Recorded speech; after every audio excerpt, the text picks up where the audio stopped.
Is this the year the target pendulum swings back in favor of Jaylen Waddle?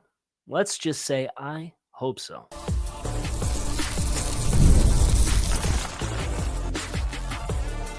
You are Locked On Dolphins, your daily Miami Dolphins podcast, part of the Locked On Podcast Network, your team every day. All right, Miami, welcome to another episode of Locked On Dolphins. It is your team every day here on the Locked On Network. I'm your host, Kyle Krabs, a lifelong Miami Dolphins fan, host of Locked On Dolphins, co-host of Locked On NFL Scouting, author of Touchdown Miami on Substack, staff writer for A to Z Sports. I want to give a special welcome and shout out to our everydayers because it is your team every day. We don't just say it, we live it. Here on the Locked On Network, today's episode of Locked On Dolphins is brought to you by FanDuel. Right now, new customers can get $200 in bonus bets when your first $5 bet wins. Today on the show, I want to give a tip of the cap to, I believe it was Joe Shad, who asked the question of Jaylen Waddle during his media availability yesterday at Dolphins OTAs. It was good to hear from Jaylen in the midst of a number of other players, including Tyrell Dotson, who I thought had a really likable press availability. Jalen Wright, Patrick Paul, Austin Jackson, a whole gaggle, a whole pod of Dolphins, if you will, spoke to the media yesterday. But the question that Joe Shad asked, I thought was a good one because he asked Jaylen Waddle about when Jamar Chase and T. Higgins did their joint presser about getting their contracts. And Jamar said that they asked T. Higgins about being the number 2 wide receiver, and Jamar came to T's defense and said he's not a number 2 wide receiver. Joe Shad asked, do you feel like you're the number 2 receiver here? There's this sort of sense when Tyreek Hill moves on, you'll emerge as the clear number 1. Do you see yourself as a 1B or a 2? How do you think of yourself? I think that's a great question for a player who signed the contract that Jaylen Waddle did last year. And I still see smatterings of Jaylen Waddle catching flack and blowback for the season that he had and the numbers being down and getting a contract extension, but more on that in just a few minutes. I'm going to tackle this comment by Jaylen Waddle first. Obviously, this is a player that the Dolphins have taken care of as a cornerstone player and somebody who has long-term stability in the form of a new contract that was given out last year. Waddle says, I just go out there and do my job, man. Whatever they ask me to do, I just go out there and do it and try to do it at a high level and consistent. I don't look at number 1 or number 2. We got a lot of players that can make a lot of plays to try to get the ball to. So when my number's called, I just try to make a play. And that he has. When you look at the raw numbers for Jaylen Waddle, it's easy to kind of become disenfranchised when the numbers are down. And you've seen a decrease in catches, and you've seen a decrease in yards, and you saw a decrease in touchdowns, and that's in 3 consecutive seasons. It was 75 for 1356 and 8 touchdowns, and then it was 72 for 1014 and 4 touchdowns, and then this past year, and obviously Jaylen missed a couple of games, it was 58 for 744 and 2 touchdowns. But the targets have also expeditiously fallen off. It was 140 targets as a rookie, and then it was 117 targets, and then it was 104 targets, and then this past year was 83 targets. So some of this raw production, yeah, there's a fall off because Tua Tagovailoa doesn't play, and when not Tua Tagovailoa plays, I'm sure you've seen the splits on that. The passing offense is, what's the best way to say it? Horrendous is what it is when Tua doesn't play. This offensive scheme. So you understand that that's part of the puzzle, right? And Tua, when he plays all 17 and 23, Waddle gets his 1,000 yards on just 104 targets, and it's 9.8 yards per target for Jaylen Waddle. He had nearly the same amount of yards per target this year. He just had 83 targets and played in more games because the passing offense looked the way the passing offense looked. And there's a more smattering of targets for Devon Achane, and Jonnu Smith's getting his lion's share of targets that he's commanded this past year. And Tyreek Hill's still getting 120 plus targets, and 123 targets is almost 50 less than Tyreek got in either of his first 2 seasons here in Miami combined. And his yards per target this year was 7.8 yards per target for Tyreek Hill versus 9 for Jaylen Waddle. So when you just look at raw numbers, I think it's very easy to look at Waddle and ask some questions. But I think when you look at his actual performance through the context of how often he's getting looks, and then you watch the film and you see how often he's open without the football, that's why for me, like, I did the grading project, right? And I looked at every player this year and I tried to quantify how above or below expectation were you on every snap. And there's a methodology that you use there. And you get to the end of the year and you're either aggregate plus points or you're aggregate minus points. And if you're aggregate plus points, then your body of work for the entirety of the season says you performed above expectation with what you were asked to do. Both Tyreek Hill, Jaylen Waddle graded above expectation on a snap by snap basis. Now it's different when you weight it for dollars that they're paid, right? And it's certainly not to the standard of Tyreek Hill when the expectation you have with Tyreek Hill is he's going to be the best player on the team in a plus or minus scoring. He was not that this past year, but it was still average NFL wide receiver asked to do this task on this play. Did you execute it above or below expectation? It's you play well, but you don't play to your own standard. And I thought that was the case for both Tyreek and Jaylen Waddle last year, but Waddle scored higher for me. I think Waddle's a better all-around player right now than what we had a chance to see from Tyreek Hill. Now, we'll see what Coach Robert Prince has to say about this. He's come in, and Jaylen Waddle was complimentary of him. You guys remember on Hard Knocks some of the games that the wide receiver room would play. It sounds like Robert Prince is keeping these guys busy. And when they're not engaged with on-field stuff, they're doing things that are still fun and engaging, but work on a task that will actually have dividends, not bowling over pylons, right? He was asked about, Jaylen Waddle was asked about juggling. Robert Prince brought a whole thing in here that we do. He's challenging us to learn how to juggle in 2 or 3 days. And talked about that being a hand-eye coordination thing that is one of the skills that he's really working on. And little things like that you could still enjoy work, and it's not nose to the grindstone 24/7 and pound you into the ground here at the beginning of June and end of May, but you're working on physical skills that have an application directly to football when you're not directly out there running routes. I think that's a nice development. Now, I want to get into some numbers. And one of the comments that I saw recently around Jaylen Waddle was, gets paid similar amount of money, disappears in big games just as much as Tyreek Hill. And want to contextualize their performance against good teams and also their head-to-head performance against the best opponents during the Mike McDaniel era and the last 2 seasons. And you can contextualize that with Tua Tagovailoa on the field. We're going to do that next here on Locked on Dolphins. Stick with us.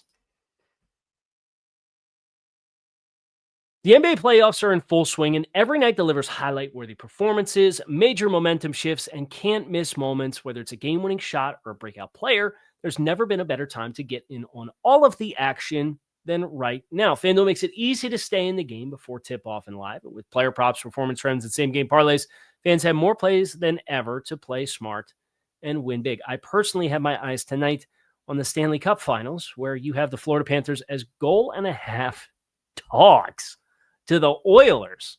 You can get them on the money line at plus 104. Methinks that's where I'm going to be finding myself playing to keep myself busy tonight as we cheer for the Gatos. And if you like free money, you get $200 in free bonus bet if your first $5 bet with FanDuel wins. So if you're new to FanDuel, it's the perfect time to sign up. Head to FanDuel.com, place that first $5 bet. If it wins, you get $200 in bonus bets. Make every moment more with FanDuel, official sports betting partner of the NBA. So Jaylen Waddle, here's a few things that I did. I took a few advanced splits from last year. And one of the ones that I was really interested to explore was how both Waddle and Hill performed last year. And I have the numbers up here.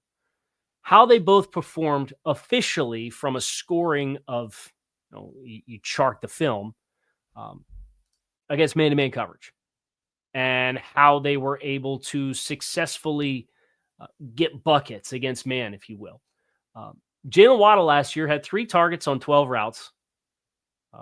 And all of this is with Tua Tagovailoa on the field. I don't want to hear none of this nonsense about, well, Tyler Huntley or, well, Skylar Thompson or, oh, well, Tim Boyle. No.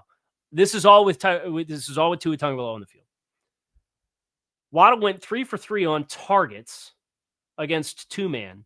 And against cover 1, he went 11 receptions on 12 targets. So 1 incompletion on 15 targets against 2-man and cover 1 last year when Tua and Waddle were on the field. Now, it was a total of 60 routes that he ran, and he got 15 targets. Okay, that's a 25% target share. It's okay. Tyreek Hill, 2 receptions for 5 targets on 13 routes against 2-man. It's a low sample size.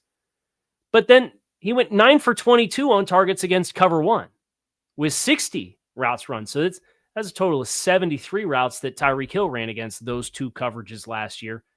And Tyreek went 11 for 27, below 50%. It's a 40% completion percentage on targets against 2-man and cover 1 last year.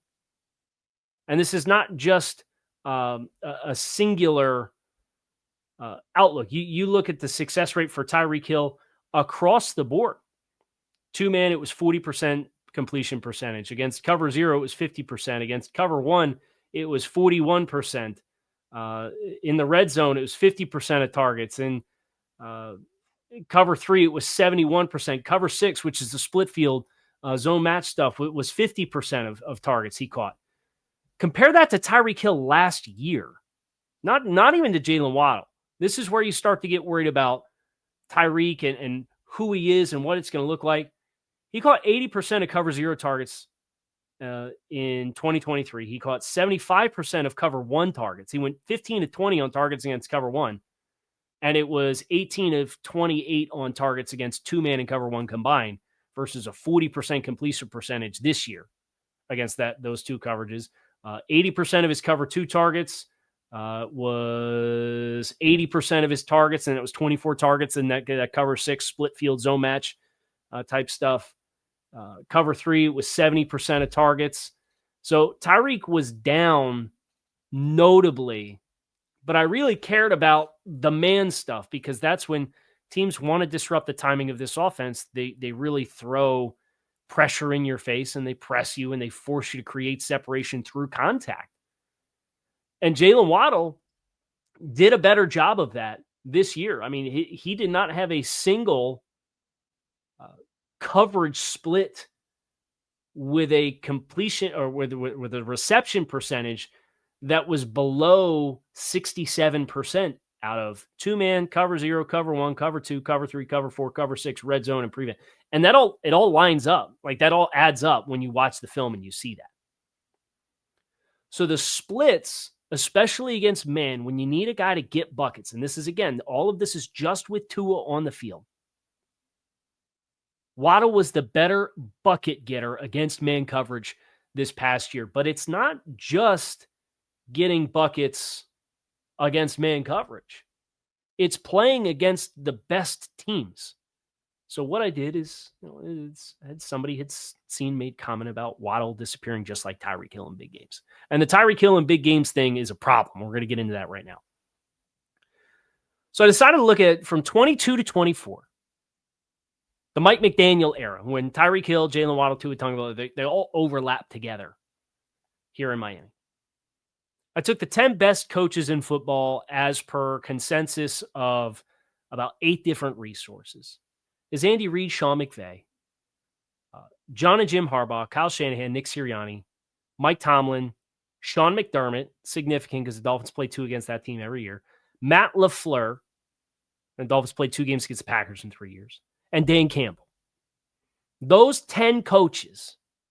And I wanted to know, not from a raw numbers perspective, because that's dependent on the quarterback throwing you the football.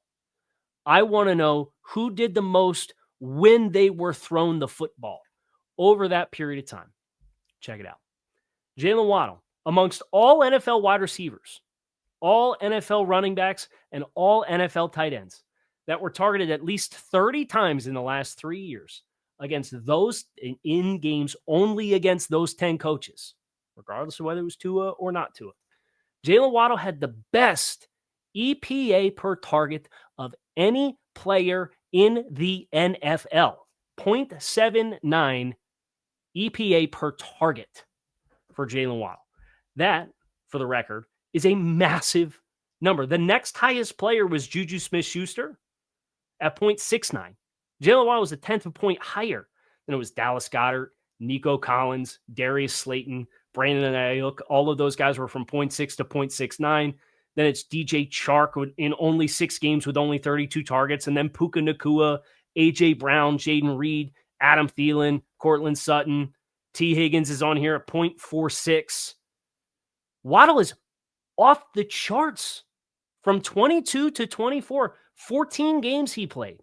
He was targeted 90 times, has 62 receptions for 1,031 yards, averaging 16.6 yards per catch, 7 touchdowns. He has 5 drops. Not great. He drops. Some of the drops are in big moments. These numbers could have been even better.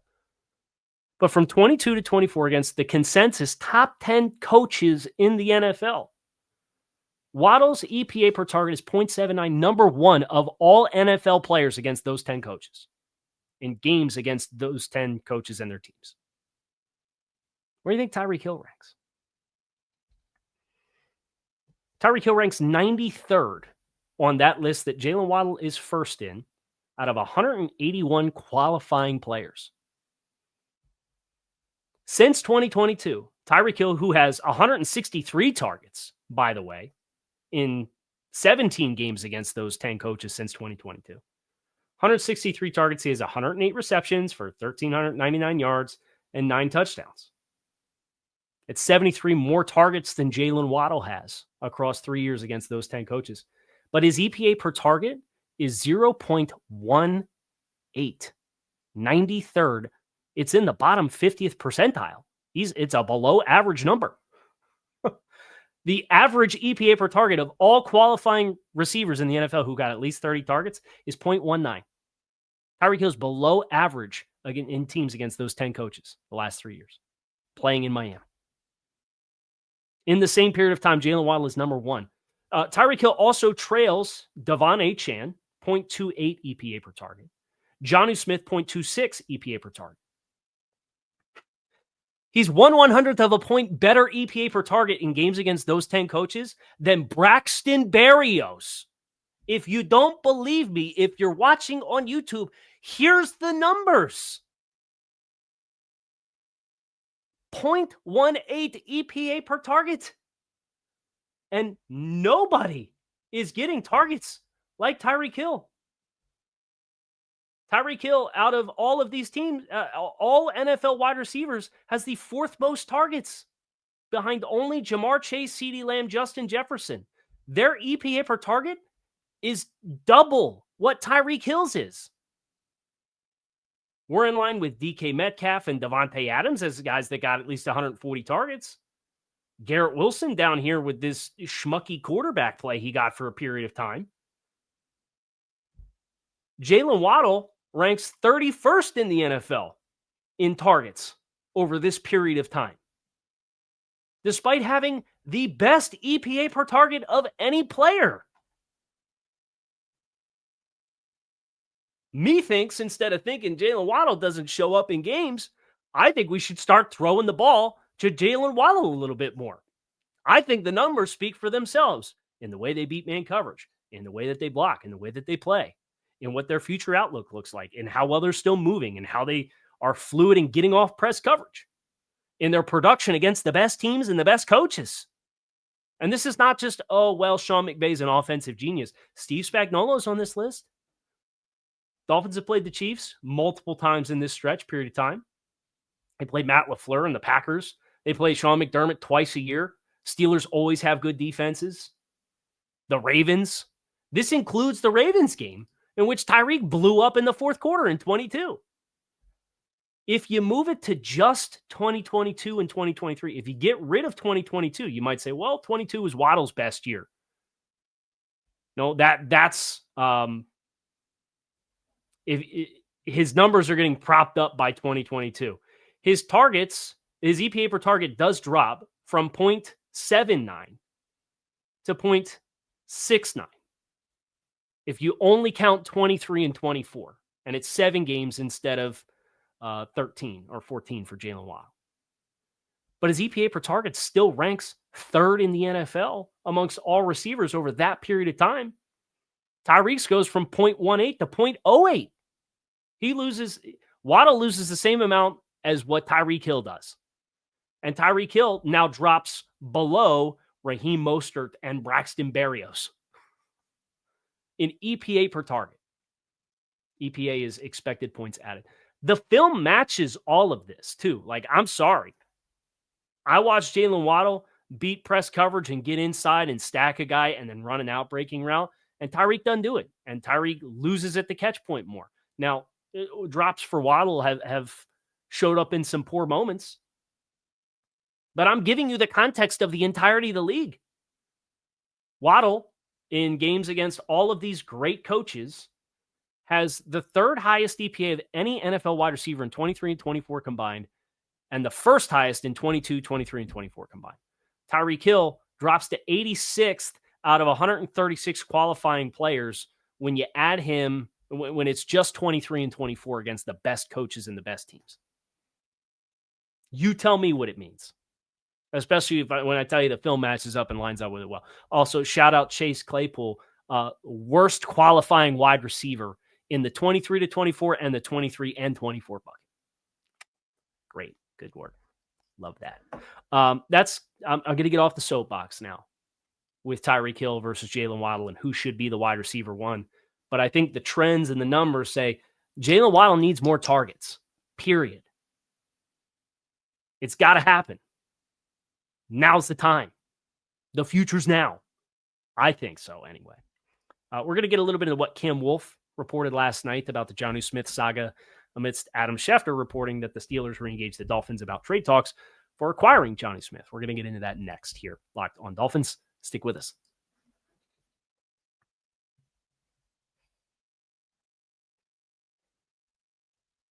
So Cam Wolfe said the quiet part, if you will, out loud. And he went on NFL Network for a hit yesterday. And it was last night. And it was after Adam Schefter on Thursday reported the Steelers and Dolphins had talked about trading Jonnu. And then on Monday said the Steelers were having Gabe Davis in on a visit. And they are looking to upgrade their pass catchers. And they talked about, but aren't expected to trade for Jonnu Smith.